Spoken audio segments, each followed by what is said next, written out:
Well, hey, it's Rick. Welcome back to RCindustry.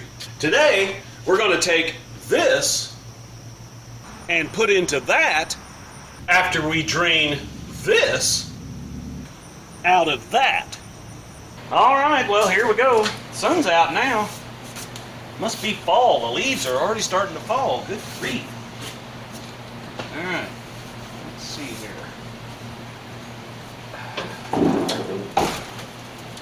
Alright, so let me zoom you in down here where you can see. What I thought we would do is check the antifreeze just for, you know, giggles and everything. Because I never put any in it like I've told you before. The car had, someone had tried to take the radiator out of this car while it was sitting in that fence row. And they had drained it, but the block still had antifreeze in it, so it's kind of green looking. But let's see here. We got our old Big A thingy here, so let's see what we got. Well, I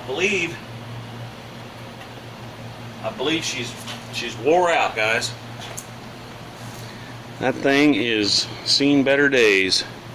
I've had this for years. Well, I think I got another one. All right, hold on. Okay, yeah, I had another one in there. Let's see. Let's see, one ball is plus 12 and 5 balls is negative 54. So let's see what we got.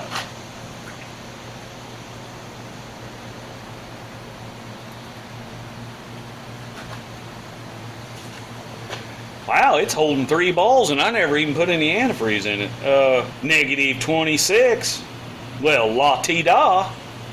Let's get this drained out of here. We might save that antifreeze if it ain't too dirty. Alright, show you more. Okay, just to show you what I'm going to do here. You can see right there is the little spinner outer thingy. Down there where the bottom half of that shroud's broke off. One of the reasons we were overheating on Power Tour. Well, we didn't really overheat, but you know, the car didn't like it, I'll just say that.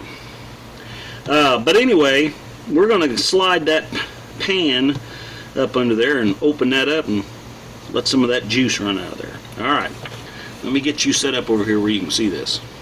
Show you more. Well, let's see if that thing will open up. I may have to take my trusty pocket pliers and oh boy, that hasn't been open since I closed it last winter when we bought the car, I don't think. There we go. Just give her a little, you know, little smooch there.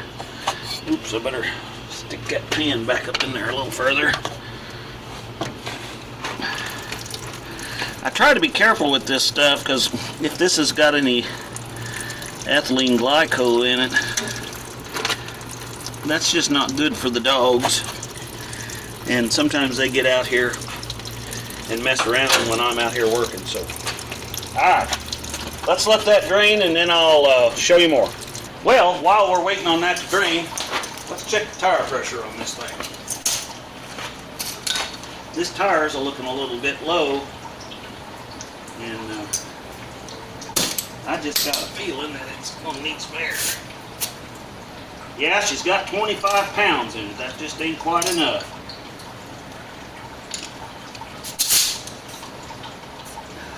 Give her a shot here. I thought she looked like she was squatting a little.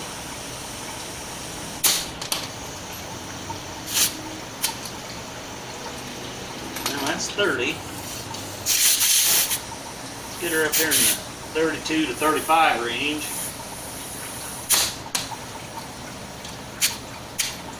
Oh yeah, she's good now. Alright, I think I'll go around and check the rest of that.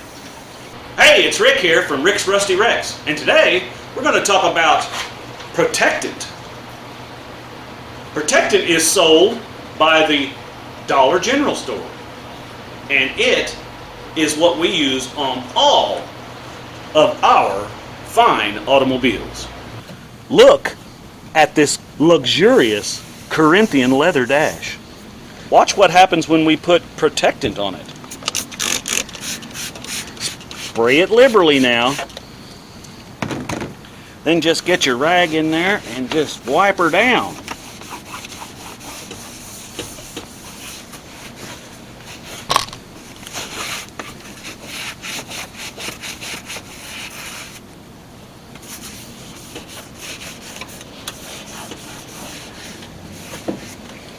That's looking just like brand used. So go and pick up a bottle of DG Protectant today. All right, well, what we're going to do now is pull this pan out from under here ever so gingerly. Because this stuff is nice looking stuff. I can't believe that, actually, but and we're going to pour it in here, hopefully, without making too big of a mess.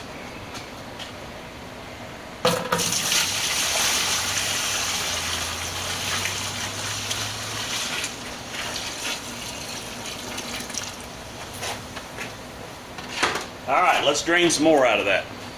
Okay, so the directions on this stuff, well, it says it's dyno tested and water only.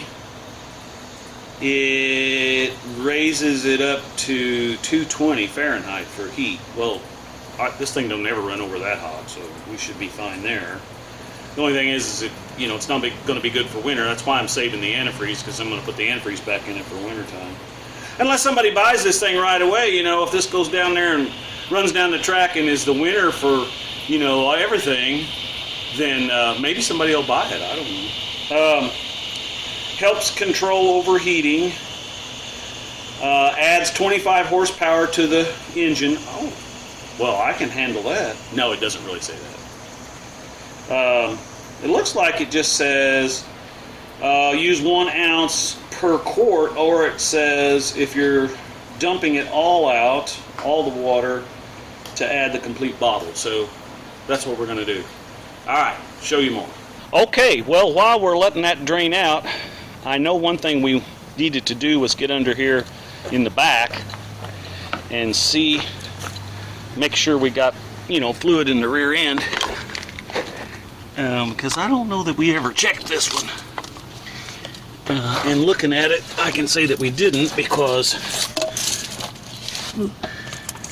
this one has one of them Mopar rubber plugs. I just don't understand that.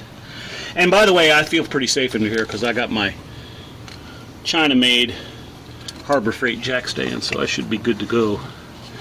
So let me set you down here, like so, and let's see if we can pop this out of here. The old War Wagon's got these rubber plugs on the back axle. Now, I think the front one's got an actual screw-in plug, but I guess these are okay. But it looks like after some years, this would, you know, get to where it wouldn't seal up, but I guess not. All right, well, nothing ran out. Let's see what we got in here. Oh, it's got juice down in it. Well, smells like rear end fluid. I don't know. But let's put a little more in there. I like to fill them up till they just start to run out. That's kind of what I usually like to try to do. So let's put some more in there. All right, show you more. Okay, looks like the flavor of the day is Master Pro. Only guarantees 5 extra horsepower if you use this product, but I guess we can live with that. Put a little in there till she runs out. Now I had to reach down in there with my tip of my finger, so it was at least a 1/4 of an inch low all the way across that. So let's see if we can get some of this in there. Oh yeah, she's running out now. I'd say we're full. Okay, let's put our rubber plug back in there. It'll be good for another 100,000. Okay. Well, that's one thing off the checklist. Show you more. Alright, let's put the rest of this in there. We got quite a bit out of there, actually. Now, as you saw, I jacked it up so that I could get as much out of it as I could. And I'm going to actually run some water through it, kind of rinse it out a little bit. That is a 6-gallon bucket. So I've got about 2.5 gallons in there. That might be a 7-gallon bucket. I think that's 6-gallon bucket, yeah, because that's what my chlorine tabs come in. So anyway, that stuff looks just like brand used there. I think we can reuse it. I know one thing, we're going to reuse it because I already marked it. All right, let's flush a little water through this and seal it up, and then we'll add the stuff to it and get her up to operating temperature, burp the air out of it, you know, all that good stuff. All right, show you more. Okay, I just want to flush a little water through this radiator and let it come out down here on the bottom in that pan. I'm not a big fan of flushing radiators in old vehicles. Yeah, it'll clean them out good, but if you're not ready to replace the water pump and stuff like that, it can be kind of expensive. So that's kind of why I just wanted to rinse it out a little bit, the radiator part, and then we're going to shut her down and put in the product. All right, show you more. Yeah, see, it's beginning to warm up. It's pushing some of that air out of there. I think I'll kick it off a fast idle.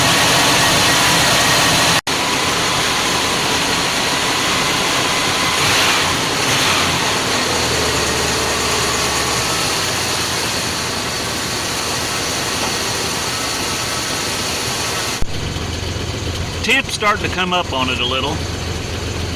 Oil pressure's good, but we're going to change the oil anyway before we go. Alright, well, I don't know if you can see it or not, but it's beginning to circulate. I'm going to kind of top it off here a little bit.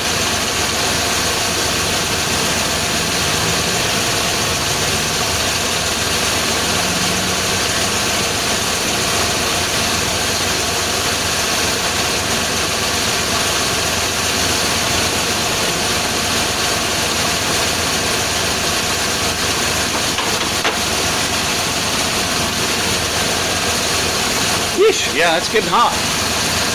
Let's go check our temp. Yeah, she's beginning to come up there a little. It's like about 185. That's about where it runs. 185, 190. Well, power to her got up to 195 at one point, and we had to turn the heat on. But yeah, that's looking pretty good. Oh, Fred, what are you doing in there? Okay, well, I'm gonna top that off just a little.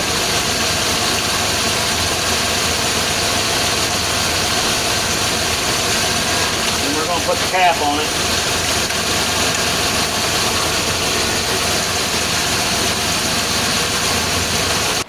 Okay guys, well there you have it. We got one more thing done before we head out to the No Name Nationals. Be sure and go hashtag NoNameNational500. There's still some folks that are trying to get enough to go.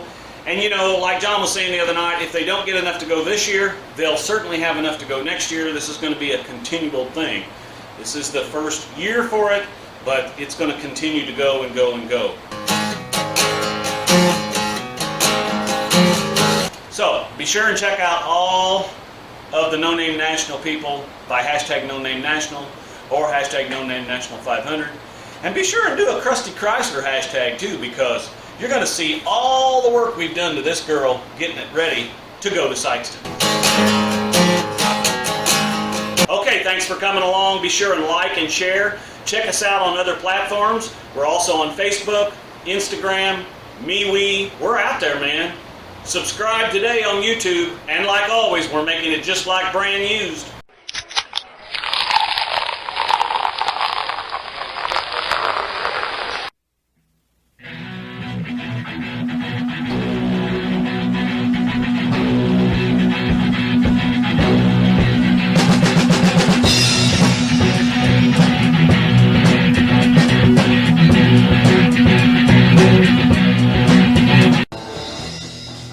cruising down the street. I was minding my own affair. Run, Tallulah, run! Hi, baby.